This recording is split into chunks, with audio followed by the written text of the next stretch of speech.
GM Jon, why don't you have a seat and tell us who your team will look like and sound like and feel like in 2024. It's GM Jon's turn to put a team together for the Halos, and I can't wait to see what you've come up with, Johnny. It's time to get locked on with Mike and Jon, and this is Locked On Angels. You are Locked On Angels, your daily Los Angeles Angels podcast. Part of the Locked On Podcast Network, your team every day.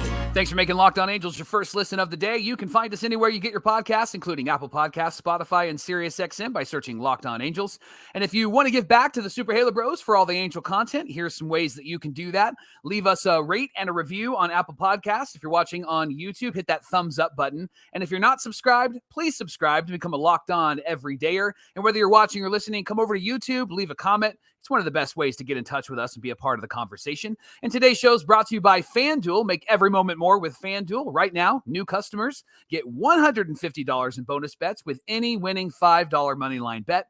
That's $150 if your team wins. Visit FanDuel.com/LockedOn to get started. Thank you for coming to this very important episode of Locked On Angels, where it's your team every day. You've got the Frisch Brothers here with you, a.k.a. the Super Halo Bros. My name is Jon, and that's my brother Mike. And my name is Mike, and that's my brother GM Jon. There it is. Hey, it's our second off season here at Locked On Angels. And by the way, we're talking Angels baseball every Monday through Friday until about mid-December. Then we'll go down to 3 days a week. But until then, we're here 5 days a week, Monday through Friday, covering all the Angels news that's out there. We've got some updates regarding the manager that we'll get into tomorrow's show. But today, Mike, it's my turn to sit in the GM chair. How about that? All right. I'm ready, and I have not seen who you selected, so I'm going to react naturally and react along with our Locked On everydayers that are watching and listening. So why don't we get started, Jon? Let me just reset the conversation for us. Please. According to FanGraphs, the Angels' 2024 estimated luxury tax payroll with arbitration is around $164 million, $165 million. The luxury tax threshold for 2024 is $237 million. Angels topped out at the luxury tax payroll of $228 million last season. So if about $129-130 million is the ceiling. $229. That gives the Angels about $65 million to spend. $72 million if you're right under that luxury tax of $236. Now, I pushed it and went over in my episode, and so you can check out who I selected. These signings that Jon has selected and that I've selected previously are based on the average annual value and the comparable market value on Spot Track. The other thing that is really important is that we did not choose the same players. Right. So if you don't like who Jon selected, you can blame me because I went first this season, picked a bunch of guys. And so Jon intentionally did not pick a bunch of guys that I picked. He went with some new faces, new names. And in this first segment, we're going to talk about your philosophy and your approach to the offseason. So GM Jon. Thank you. Take it away. All right, Mike. Hey, I have 3 tenets that I'm going to stick to. Okay. And yes, I use the word tenets. The first, Mike, no expectations. The second is build toward success. The third is invest in the long term, but roll the dice in the short term. Okay. Let me break down each one of those for you. The first, no expectations. I am entering 2024 with no expectations of making the playoffs. Now, if the moves add up and they outperform their expectations, then great, we got somewhere, right? But with no pressure of, we got to get fill in the blank to the playoffs, Mike Trout, Shohei Ohtani, whatever the case has been the last 10 years, we're not doing that. No pressure of trying to get somebody to the playoffs, that sort of thing. There will be improvements. There will be growing pains. There will be regressions. And the most key part, Mike, is there will be answers. What answers? Who's part of your future? Who isn't part of your future? If, for example, we find out that Sandoval is not the pitcher we thought he could be, then this is the year to find that out. Now, again, you got to have a good staff around him. You got to have a good coaching staff. So that plays a really important part. If Rengifo turns out to only be a second half hot bat, then this is the year to find that out. Again, you and I have said previously, Rengifo's got to have a full season, and that's why he heats up, because he plays consistently. Finally, answering a question of something like this: can Joe Adell be counted on? Let's find out in 2024. So essentially, Mike, I'm letting the kids play, and I'm supplementing what we already have with pieces that are going to help us next season. But again, no expectations for next season. That doesn't necessarily mean I'm sitting on my hands and just only going in with what the Angels have into 2024. But again, there's a real emphasis here on letting the young guys play to figure out what you have, and don't anticipate making the playoffs next year, but anticipate doing it later on. And that's what my second tenet is: build toward success. Follow the Texas Rangers template. Add piece by piece, player by player, sign guys knowing that you have a path to success in the future. Maybe not now, but in the future. Get the pieces you can right now while you're still letting your young guys grow. So think about the Rangers adding Semien and Seager in a season where they lost 100 games, right? They get Semien and Seager the very next offseason. They add Eovaldi and DeGrom for this season.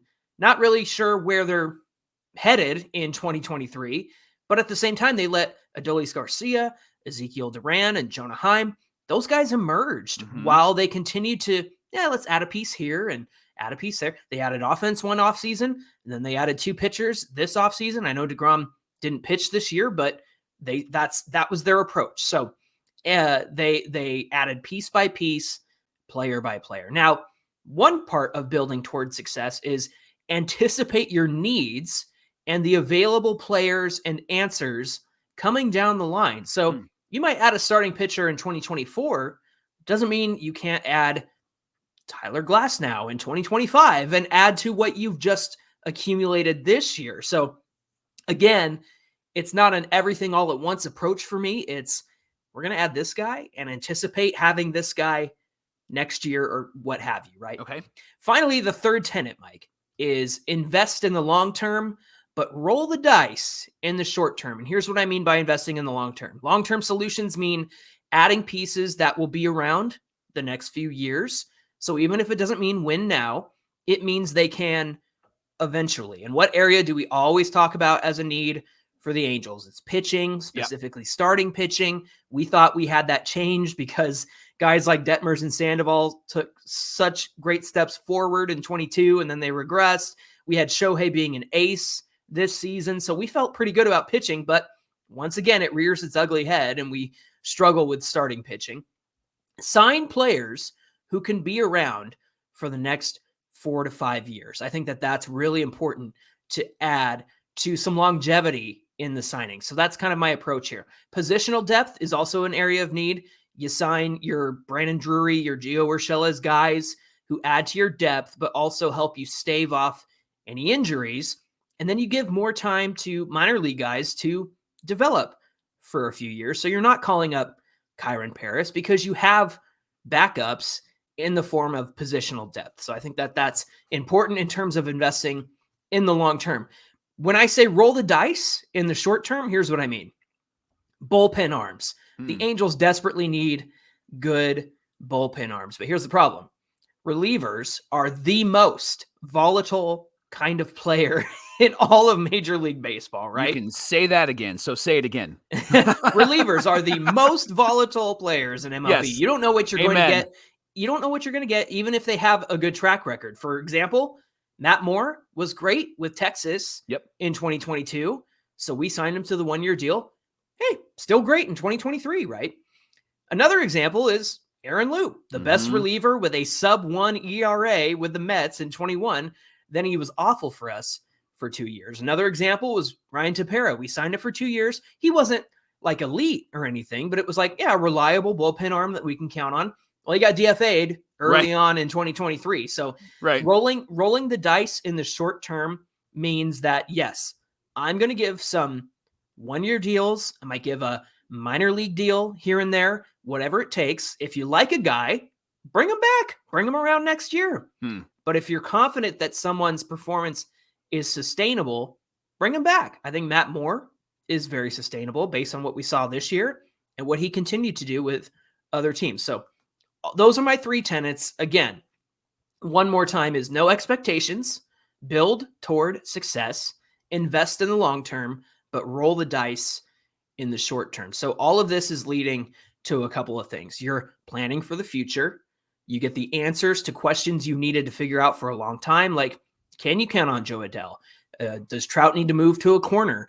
Those kinds of questions. Is our starting pitching good enough to carry this rotation forward?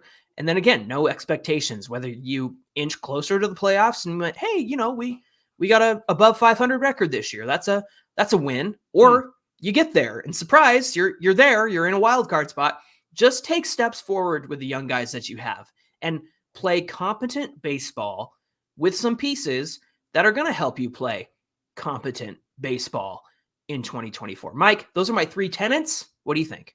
Color me intrigued, Johnny. I'm really interested to see who it is that's going to be on your team, because those tenets are really interesting. And as a fan, if I'm watching this team, I'm watching GM Jon's team.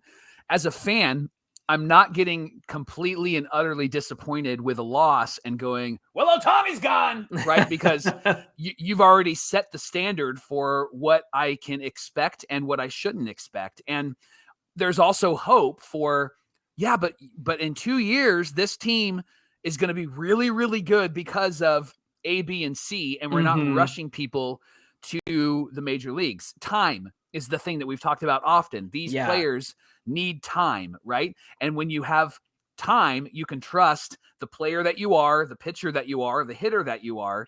And so I'm really interested in this philosophy, John. So I'm interested in who's going to be on your team. And that's what we're going to find out coming up. That's the what. John's going to give us the who coming up on Locked On Angels. Locked On Angels is brought to you by FanDuel. And of course, our friends at FanDuel are fans of Locked On. Johnny, did you see the update from our boss, Jeff Carr, who said that FanDuel was so thrilled with being on the network, the Locked On podcast network, because they have had more people from Locked On Everydayers, join FanDuel in the last year than any other network. So wow, that's exciting. So Locked On Everydayers, thank you so much. Absolutely. For supporting FanDuel. They're a great organization, and they're inviting you to be a part of what they're doing. And especially if you're interested in what's going on in the NFL season, right now, new customers like you can get $150 in bonus bets with any $5 winning money line bet. That's $150 if your team wins. And it's just $5, and you're going to make $150. I love that. So if you've been thinking about joining FanDuel, a lot of Locked On Everydayers have already joined FanDuel. There's no better time than right now. App's easy to use, wide range of betting options, including spreads, player props, over-unders, and more. There's also an explanation as to what each of those are if you're new to betting. And so when you go online, they really explain how things work. So check out FanDuel.com/lockedon right now. Get involved in all the action. Once again, FanDuel.com/lockedon. FanDuel, they're the official partner of the NFL. Thanks for making Locked On Angels your first listen of the day. Hey, Locked On Everydayers. We've been doing GM week all week long here on Locked On Angels. And over the next couple days and on Friday, we'll be getting into some of the pitches that you have for potential free agent targets and even some trades that you guys have suggested. So Mike and I are going to get into your suggestions on Friday on Locked On Angels. All right, Johnny, give me the who. Who's going to be on GM Jon's Angel team in 2024? Mike, these are the guys that I am going to, again, roll the dice in the short term. So okay. I know yesterday you did your pitchers first and then your position players. Yeah. Or was that the other way around? It doesn't matter. But this time, instead of grouping them that way, these are my roll the dice guys. These are the guys that I'm giving short-term deals to, again, to help the Angels play competent baseball and see where they end up. You roll the dice and you hit a Yahtzee and you get to the playoffs. That's fantastic, right? Okay. Yeah. Yahtzee is my frame of reference because my wife and I play Yahtzee all the time. So there you go. Mike, my first pick of my 2023 offseason goes to Whit Merrifield. Okay. He is an outfielder and a second baseman. He's entering his age 35 season, Mike, but I'm not concerned, and here's why. I'm going to give him $8.5 million per year. If it were me, I probably would give him 2 years, similar to Drury. So since it is me, I'm doing it. 2 years with Whit Merrifield. And here's why, Mike. I think it's very important to point these out. Versatility, number one, first and foremost. The ability to play second base and play really all over the outfield, but specifically the corners, I think, is where he best fits. Is very good to have on this team. We need that versatility. Speed, Mike, he's 85th percentile in all of Major League Baseball in speed. He stole 26 of 36 bases last year. So wow. 26 for 36 in stolen bases. Mike, this is important. A contact first approach. Listen, he has a 272 average this year, a 17.1% K rate, which is 5% lower than league average. He's 81st percentile in K percentage, 82nd in whiff percentage. So he's not striking out. He's not swinging and missing. He has an 82.1% contact rate.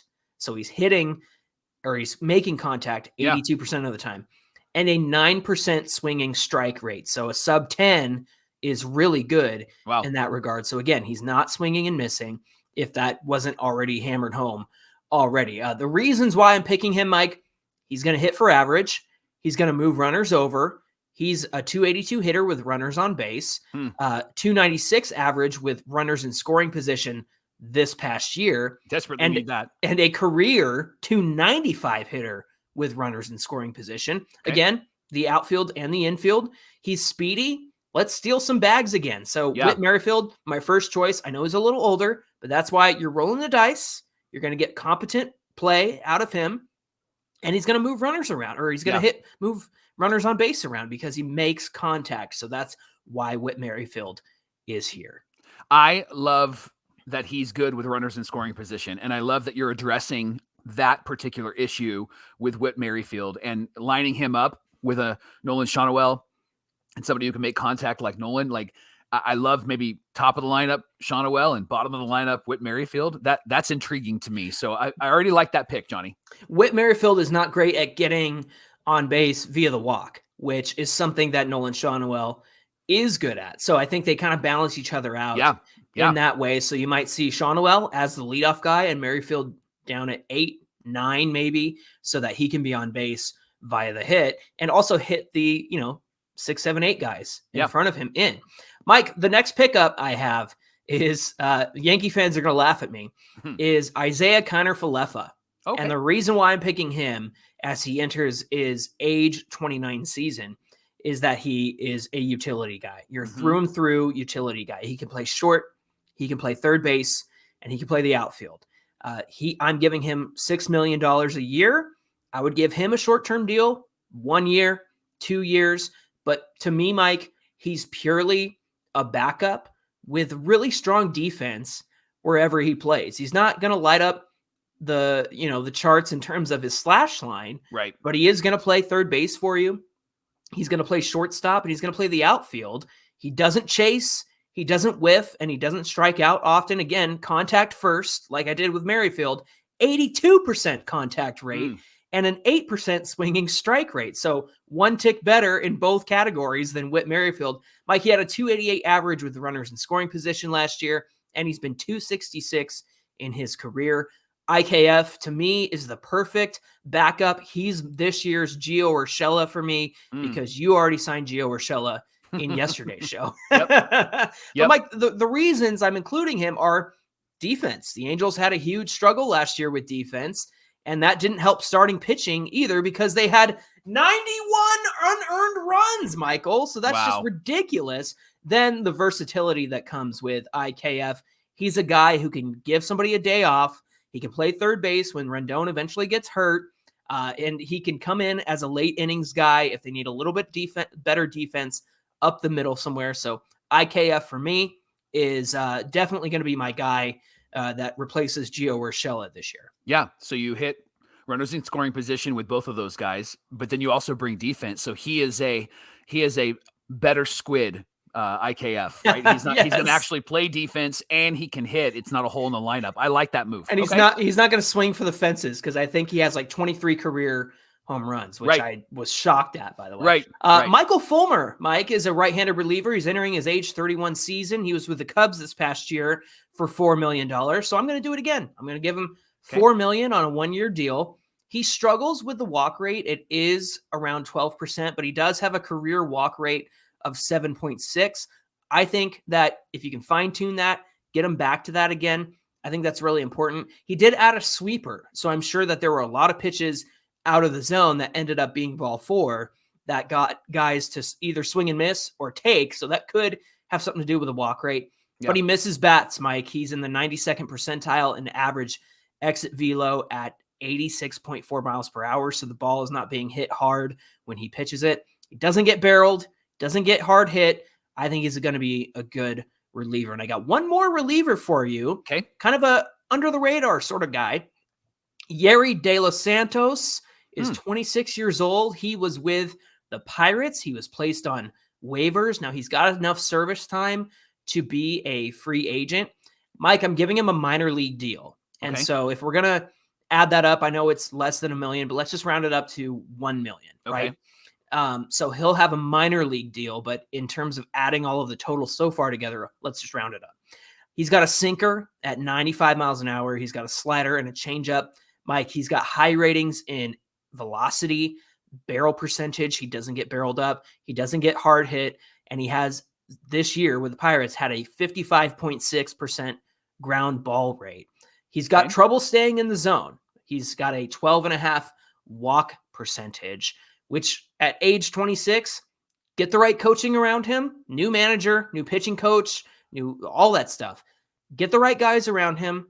And I think that you can improve on this 26-year-old who was given up on by the Pirates. Roll the dice, baby. These are my roll the dice picks. So far, I've added $19.5 million in payroll. And if we round up De Los Santos to $1 million, that's $19.5 million.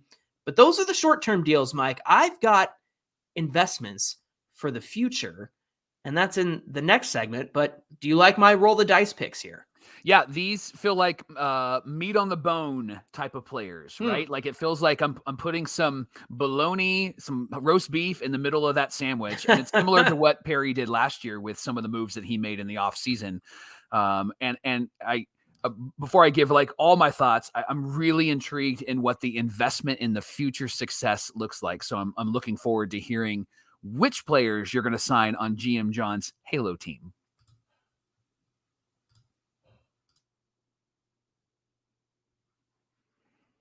Now, I don't have to wait any longer because it's time to figure out who Johnny is going to invest in. So you did a lot of, utility players, versatile players, and then you had a couple of bullpen pieces. Johnny, who's your big names? Who are you investing in? Who can we look forward to seeing on this team, not just in 2024, but in the future? These are the names that we're getting to future-proof the Angels, Mike. We're going to make them viable. We're going to make them successful. Again, if they happen to do it in 2024, which they could, I'm confident that the team that we have now, plus these names, could do something in 2024, but I'm not expecting it. And I think that down the road, if you keep adding piece by piece and get better each year, the Angels have something brewing here. So these are my guys who I'm signing for future success. These are my Semyons and my Seagers, Mikes, like the Rangers did. Yeah.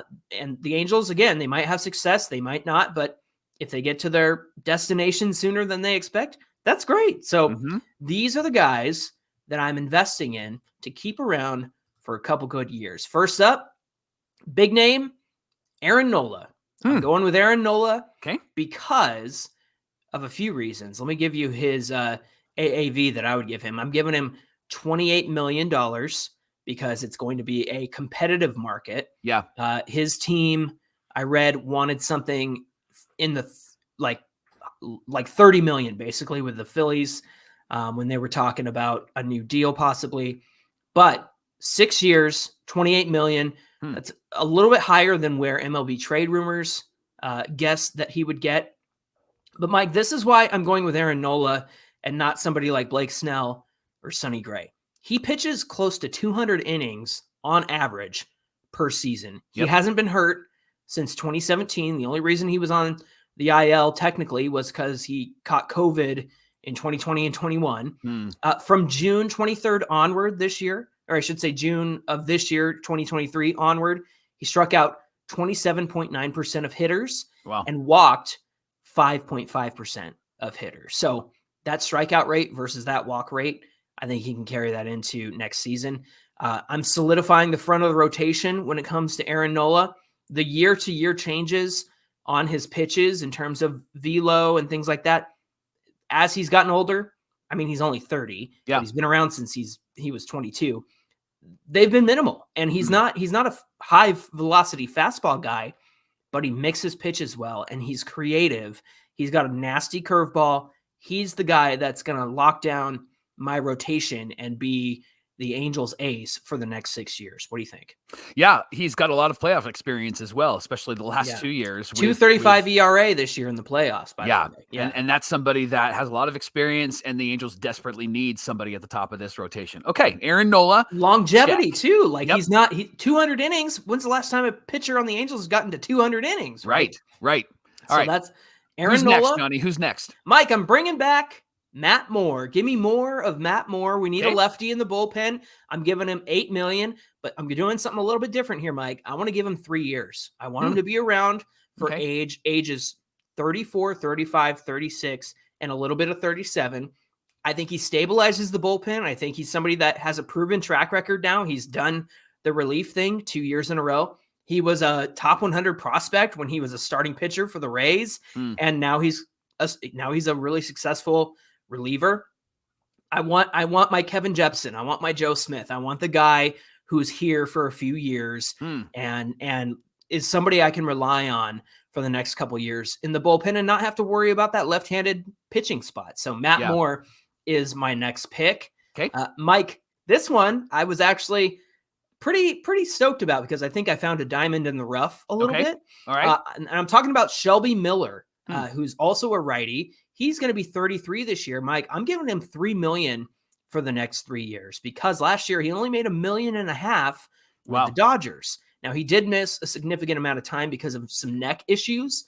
But, Mike, this is another starter like Matt Moore who was highly touted, highly praised for being a great young starter, found new life as a reliever. Fun fact, the Braves traded Shelby Miller to the Diamondbacks, and Dansby Swanson was part of the return for that trade. So there you go. But listen to this, Mike. I have some great comps here. In 2023, with runners in scoring position, Matt Moore had an 0.98 average against and a 4.03 OPS. Shelby Miller, an 0.94 average and a 4.18 OPS. High leverage situations, Moore held hitters to a 196 average and a 592 OPS. Shelby Miller, a 200 average and a 539 OPS. With runners on base, Mike, Moore held hitters to a 121 average with a 410 OPS, and Miller held them to a 100 average with a 377 OPS. Then, this is the kicker, innings 7 through 9. Matt Moore pitched to a 241 average and a 713 OPS.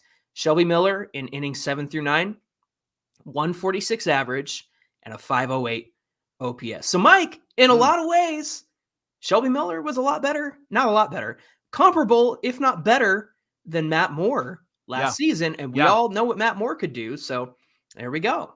Yeah. You've just added 4 arms to that bullpen. And that's a major struggle for the Angels. So I like that move. You added Aaron Nola, and then you added some meat on the bone. Johnny, are you done?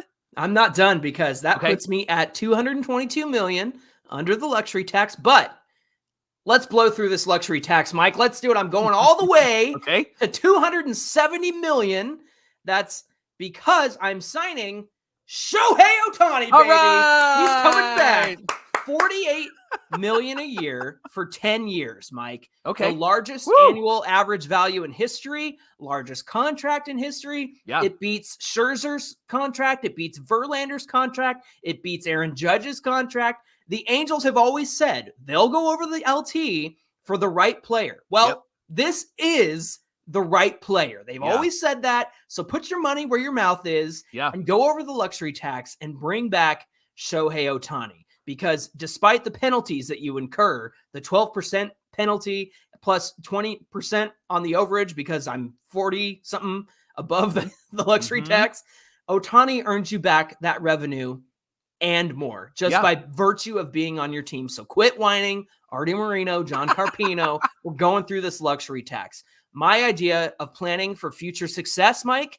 is that Ohtani's going to DH next year, and I'm confident he'll be back to pitch in 2025. You've got your answers about your young stars and which ones are going to be part of the foreseeable future. Now you've added to the rotation and the bullpen. Then you have Ohtani coming back in 2025 because you've locked him down. And I know I'm confident he's going to be healthy and able to pitch again. And when he returns, you're set up for success. You've added your Semyons and your Seagers to what you already have. If you find success in 24, that's great. But if not, you've got a strong starting staff of Aaron Nola and Ohtani coming back and leading the way. Plus, anticipation for improvements from Detmers and the young guys like that. But by the time Ohtani returns, you'll have your pick of starters. You'll have Detmer, Sandoval, Silseth, Canning, even Anderson. And even with Nola and Ohtani, you can move one of those guys if you want to trade in 25.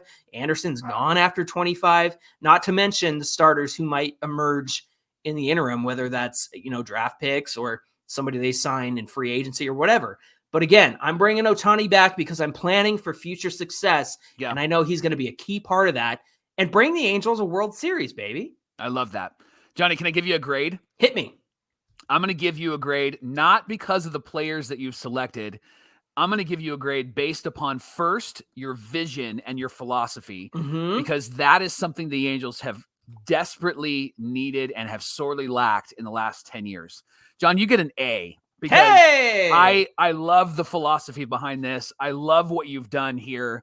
And if you're the GM and you're communicating like you communicated today, Angel fans are going to adore you. And they're going to know that this team has a plan for what they're going to do. And that's the thing that hasn't been in play for a long, long time. And so my letter grade is more leaning in the direction of the vision. I could nitpick some of the players, but I feel like you've really solidified our bullpen, and I really feel like you've solidified our future. So you get an A from this GM to that GM.